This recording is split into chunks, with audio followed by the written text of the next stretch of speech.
Another week down is in the books going into week 8 of the fantasy football season. As always, you're trying to improve your team or sell players that you do believe could see a dip in the near future.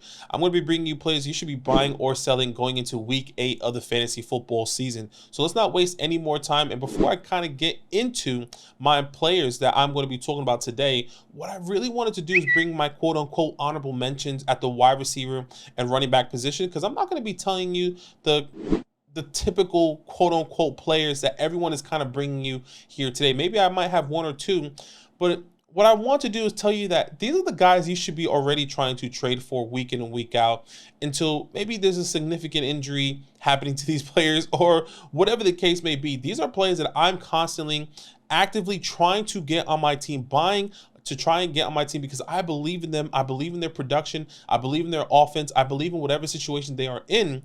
And let's start off with the running back position. You can obviously see the list here. David Montgomery, Saquon, Tony, Brees, Jonathan Taylor, Austin Eckler, Devon, Aaron Jones. Now, every single player has their ups and downs. Every single player is saying, well, this guy's on IR. Everything all depends on your situation. For example, Devon, are you maybe 6-1 saying, hey, I'm fine, or 7-0, I don't really need to, I want to get this high upside player for the playoffs? Devon is somebody I'm actively trying to buy. What about you also in that same position, but your running backs aren't the strongest? Can you get a Brees Hall is looking and trending towards the right direction? The same thing with Jonathan Taylor. The same thing with Tony Pollard, who haven't been producing the way we hoped for, but we expect that production to be there, especially the offense that he's in. What about David Montgomery that is injured right now, who we all believe, and so has Dan Campbell has said, is going to be the lead back, the bell cow for the future, as in this year, right? So those are some running backs that I'm consistently trying to buy to improve my team no matter what. I can bring you all those players and break it down why you should be buying them, but I don't want to waste your time. I really want to focus on some players that I think could help you on the low that you can either buy and or sell. On the wide receiver side of the ball, a similar list: Devontae Adams, Justin Jefferson, Brandon Ayuk, Hollywood Brown, CeeDee Lamb, Waddle, Olave, Cooper Kupp, Puka, Nakua. Obviously, all these guys you're trying to acquire. Very similar with with Justin Jefferson and Devon. You're probably winning in your league. You want to get Justin Jefferson. He can be ready for the playoffs. Go and try and acquire the number one wide receiver, essentially, in the NFL right now that you would love to have on your team. What about a Devontae Adams who's going to get Jimmy G back, who we all have seen has been productive with him? A Brandon Ayuk, a Hollywood Brown, a CeeDee Lamb, who we all, once again, like Tony Pollard, we believe this offense is going to be better. Cooper Kupp and Chris Olave. These guys having their ups and down weeks, we believe these guys are going to be better down the road. So these are the guys that you should constantly, every single week, actively buying or selling at the running back and wide receiver position. So keep that in mind. Those are my honorable mentions. Now let's get straight into my buy or sells. All right, let's get straight into my buy low player of this week. And I've been seeing a lot of people in the community either being very split whether you should be buying or selling him. I've been seeing a lot more buys in the community, and I do agree with them, and that is Calvin Ridley, currently wide receiver 37 on the year so far through 7 weeks, and a lot of people have been a little bit concerned about him, no doubt about it. The past 2 weeks, scoring under 6 fantasy points, 6.6 fantasy points against the Indianapolis Colts, and then only 1.5 fantasy points versus the New Orleans Saints on that Thursday night matchup. There are concerns. At the moment, we all expected him to be this consistent 15-plus wide receiver or fantasy wide receiver points per game, week in and week out, and that's not the case. You drafted him in the late second, early third, saying that he is going to be a pillar to your team as your wide receiver one, and he's just not producing that type of production. And there are a lot of different concerns, but I think there are a lot more good than bad in my personal opinion. Now, the bad is he's not being consistent for your team. He's not someone you can really trust going in and out of the lineup, which is completely fair. But the good is the situation that he is in. The quarterback is still an elite quarterback in Trevor Lawrence. This offense is still trying to push the ball down the field. Now, some of the things I've been seeing, and honestly, I'm bringing my perspective, and a lot of things I've been seeing all over the Twitter sphere in the community has been saying that Zay Jones is actually a benefactor of this, or excuse me, the reason why he hasn't really been producing the way we all thought he would. Now, shout out to Ron Stewart because he did tweet out something that has been really, really, keeps playing up in my mind and saying, is this really true? And you can probably see the graphic on your screen. Calvin Ridley with Zay Jones and without Zay Jones in the 3 games with Zay Jones. Once again, shout out to Ron Stewart, and a great, incredible content creator in the fantasy community. Look at the points per game, 16 points per game, and that's what I really want to focus on, are the points, because I think that's what a lot of people are focused on, is what are those points that he's getting with Zay Jones in that game. 16 points, 16.6 points per game, versus the 4 games that he hasn't been playing, 6.7 points. Nearly 10 points less without Zay Jones. Now, Zay Jones has been a benefactor of also Christian Kirk improving in this offense, seeing more 2 wide receiver sets, getting those opportunities down the field as well, and making those big chunk plays. But one of the biggest things that Zach and I disagreed on all throughout, I would say, the first half of the season, I would say the first 3 weeks, is that Zay Jones, I'm not necessarily sure he's going to be the X factor on this team, because Zach was talking about how Christian Kirk is not going to be the guy in the 2 wide receiver sets, which may have been true. But when Zay Jones does come back, that gives more opportunity for Calvin Ridley to get the ball, in my opinion, especially with the information we have been received here. Once again, 16.6 fantasy points per game versus 6 points per game without Zay Jones. I think that is a big factor there. Not only that, yes, Trevor Lawrence is still an elite quarterback, but if you watch that game specifically to New Orleans last week on Thursday night, it was clear that they were kind of trying to avoid Marshawn Lattimore. I'll be honest with you, I watched every single snap of that game. I saw a little bit of 22 film as well. Zach also watched some 22 film. And when you look at it, he's just completely avoiding Calvin Ridley because of Marshawn Lattimore. They were doing some dump off passes. Wherever Marshawn Lattimore was, they were either running or passing on the opposite side of the field. And you saw that. And you saw how that affected Calvin really significantly. Once again, only caught 1 out of 4 targets this past week. Now he's playing the Pittsburgh Steelers coming into week 8. This should get better. This should be the guy that we all expect. Currently, the Steelers give up the 2nd most fantasy points to the wide receiver position, and I think he will have better opportunities. He has the Pittsburgh Steelers, and then he goes on a bye, and then there are some better matchups down the road. You see San Francisco, who hasn't been great against the pass, Tennessee, who hasn't been great against the pass. Then you have some tougher matchups, without a doubt, but Calvin really should be a focal point of this offense. And here are some players, just because he has been so low right now in rankings, I think even if he doesn't work out, what are you truly giving up for Calvin Ridley? I think that is the biggest thing. So here's some players I would sell to acquire Calvin Ridley. Even if it doesn't work out, I'm still happy that I have Calvin on my team. Maybe you agree with this, maybe you don't agree with this, and maybe you can comment down below with any other suggestions that you do have. Then we can kind of talk about it. Terry McLaurin, I would rather have Calvin so far at the moment. Chris Godwin, I would rather have I would rather have Calvin Ridley. Rashee Rice, who has been doing this thing, but I still love the targets and the opportunity that we've been seeing from Calvin. If you're telling me that I can get a wide receiver with 80% of the snap share, averaging almost 7 to 8 targets per game rather than Rashee Rice, 100%. A Tyler Lockett, who we're seeing the emergence of JSN, a DK Metcalf, the same thing, a Drake London.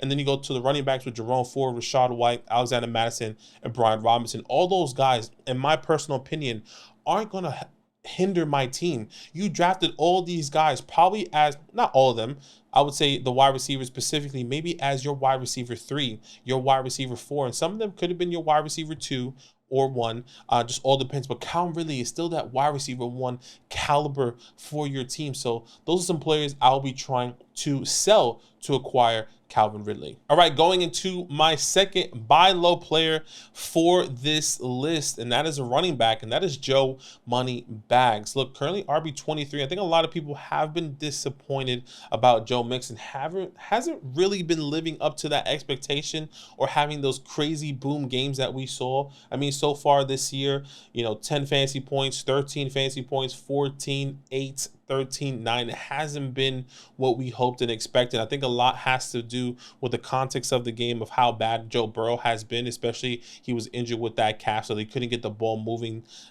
down the field, which has hindered Joe Mixon often. Something that we also need to understand is that Joe Mixon is still getting those opportunities in the goal line, currently ranked 10th amongst running backs through 7 weeks of that, excuse me, 6 weeks, because he already had his bye in week 7. So through 6 weeks, he is ranked 10th amongst red zone attempts amongst the running back room. But I also really wanted to compare what he did last year in the first 6 weeks to versus this year in the first 6 weeks. I do believe there is a lot of things that has played a huge factor, and really there's not that big of a gap what we saw last year in the first half of the season versus compared to what we have seen this year.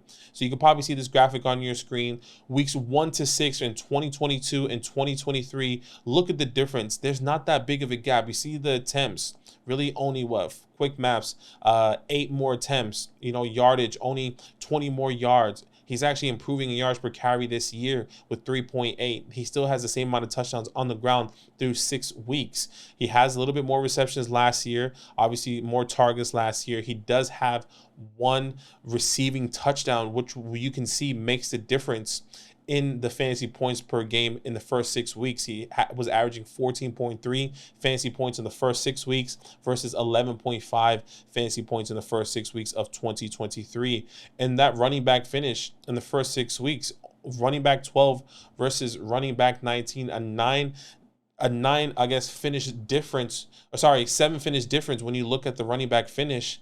But I think there's so much good that is going to happen ahead. And I think a lot of people are underestimating it. And I think the prices that you can get for Joe Mixon is what really intriguing. But before we do get to that, I really want to tell you the next 6 matchups that he has, because I do believe that is something that we could really see. We can really enjoy and say, okay, whoa, these next 6 matchups, he has a good opportunity to be a top 10 running back finishing, at least in the last 4 out of 6 weeks coming up for Joe Burrow. Now, he is playing the San Francisco 49ers coming into this week, so you might have a 2-week window to buy, Joe Mixon. You might have a 2-week window to buy Joe Mixon as he's playing the San Francisco 49ers, who give up the 8th fewest points to the running back position. We did see glimpses of last week, specifically on Monday night, where Alexander Mattison and Cam Akers were kind of putting on a show, running the ball, looking very, very good in that area against the San Francisco 49ers. And especially if Brock Purdy doesn't play when Sam Darnold, I don't believe this offense is going to operate as smoothly, which will give potentially Joe Burrow and Joe Mixon the opportunity to be on the field a little bit more and longer. We'll wait and see. Then he has the Bills and then the Texans.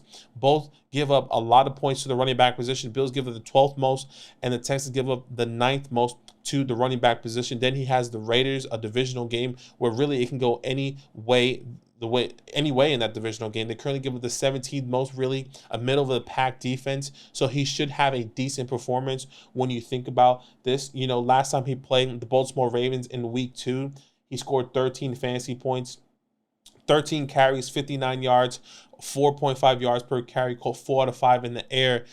That's the type of expectations you're hoping. The difference is that there in that specific scenario is the goal line opportunity. There are so many opportunities where Joe Mixon could have gotten to the goal line, could have gotten to the end zone, just didn't get in, unfortunately. And then he plays the Steelers, another divisional matchup, who gives up the 10th most points to the running back position. And then he goes to the Jacksonville Jaguars, who currently give up the 10th fewest points to the running back position. And we saw, if he gets peppered with targets in the air, Alvin Kamara, where we can see the running game, specifically in week 7, what we saw against the Jacksonville Jaguars.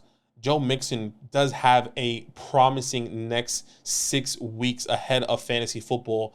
And if you can acquire him right now for the following players, this is exactly what I would do. Once again, some of these players are ranked higher, have a higher finish, and people would rather have them right now based off of their performance. But I'm still believing in Joe Mixon in the long haul. Rachaad White is somebody I would sell to acquire Joe Burrow. And Alexander Mattison, who has been a mid running back that a lot of people are still liking. A Jerome Ford, a Jahmyr Gibbs, who just had a big game, might see him on this video a little bit later. A Brian Robinson, who's still a top 15 running back through 7 weeks. What about a Cortland Sutton that you can sell right now that might get traded or might not, and or a Terry McLaurin? A lot of people might agree or disagree, but if you can sell those players to acquire Joe Mixon right now, that is something I would do in a heartbeat. All right, going into my 2 sell high players, starting off at the running back position first.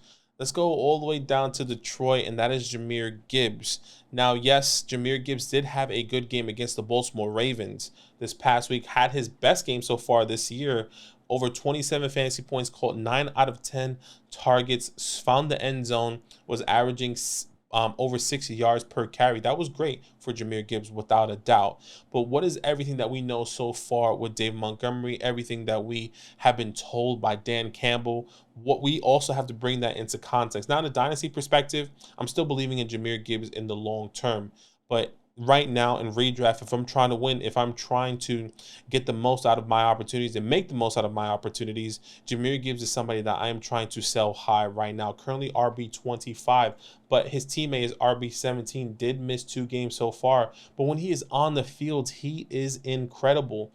34 fantasy points, 20 fantasy points, 13 fantasy points against KC. I mean, he has scored, what's this, 5, 6, 7, sorry, 3, 4, 5, 6 touchdowns on the ground in the last 5 games he has played. He has been incredible on the ground, and Dan Campbell has said already that he is going to be the bell cow workhorse for the Detroit Lions for this year. I do believe that's going to change next year, in my personal opinion. But this year, with the information that we're given, with Dan Campbell saying David Montgomery is our guy, when David Montgomery comes back, he's going to lead this backfield. Jahmyr Gibbs, it looks like we're looking, a lot of people have been saying it looks like we're looking at a Jamal Williams and DeAndre Swift type of situation. If I can capitalize on this opportunity with the way Jahmyr Gibbs performed last week in a game script, in reality, that truly helped him. They were down, 35-0 in the third quarter, and all these people in the Detroit Lions really didn't get their fantasy points until the fourth quarter.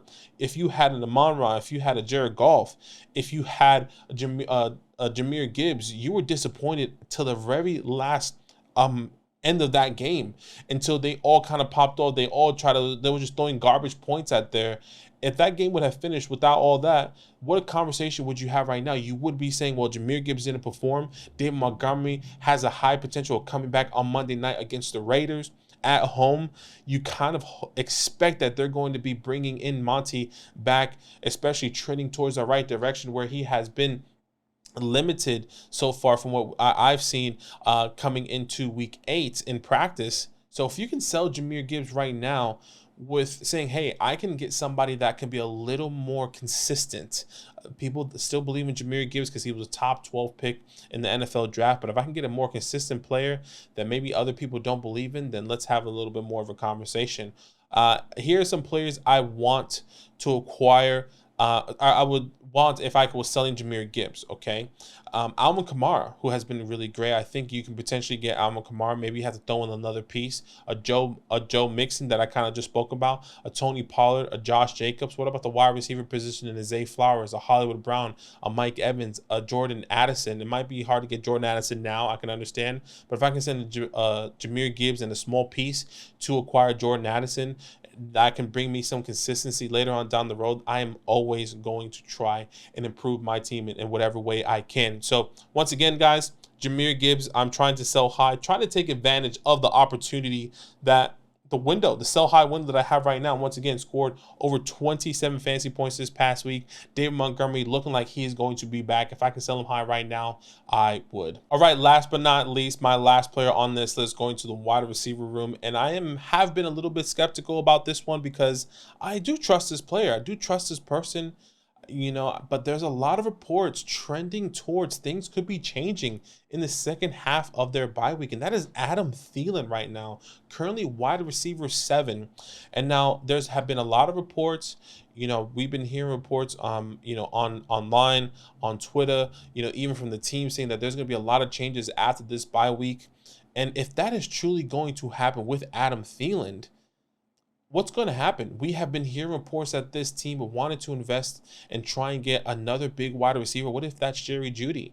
What if that's Courtland Sutton? We've been hearing these guys being on the trade block. If Jerry Jeudy comes here, what happens with Adam Thielen? Does his targets decrease? Does those touchdowns decrease?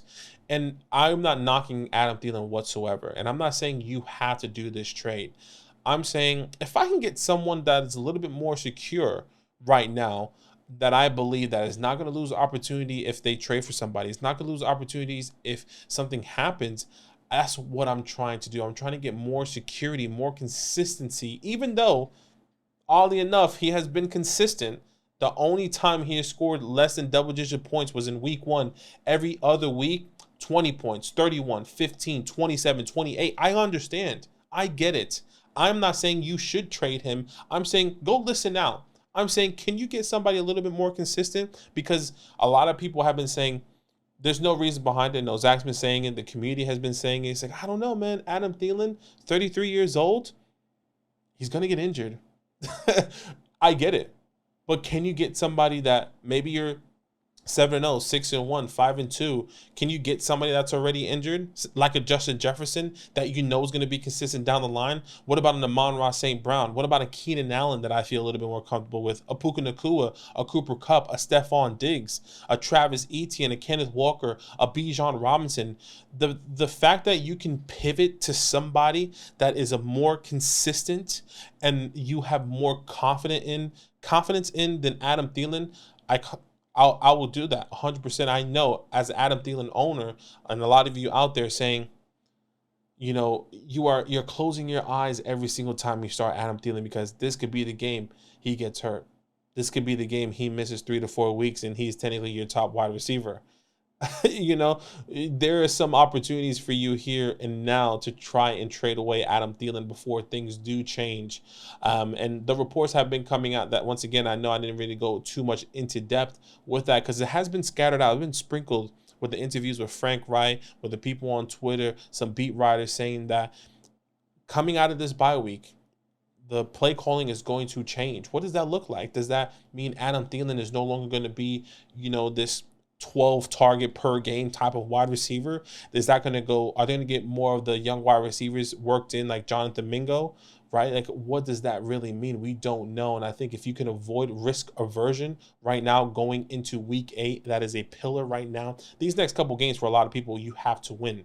So hopefully that helps. Adam Thielen, Jahmyr Gibbs are my 2 sell high players. And then Joe Mixon and Calvin Ridley are my 2 buy low players. Guys, hopefully that is helpful. Once again, comment down below with any questions, comments, or concerns.